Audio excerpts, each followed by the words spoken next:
and securing with our 2 long screws. Like so. Now it is time to reinstall our main motherboard, which we did clean the thermal paste off of, so it no longer looks disgusting. From here, we're going to make sure that we lift up any of our cables that might be in the way, line up the ports along the left side, and very gently slot into place. And we will then secure this motherboard back in place.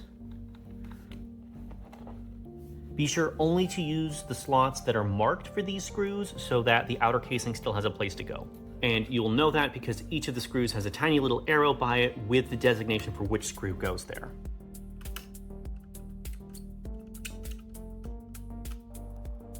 Now it's time to reconnect our daughter boards, starting with our CAC card reader down here on the bottom.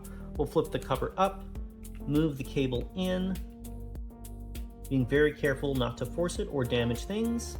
And when it's finally seated into place, we'll press that top cover down. Double check, making sure that it's secure before moving on. We have this tiny right angle bridging cable right here. We'll make sure the cover is flipped up, making sure it's firmly seated before closing the locking pin.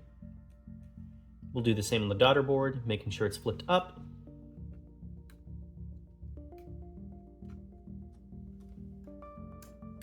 making sure it's firmly seated, and locking pin. For our power switch, we're going to do the lower connector first.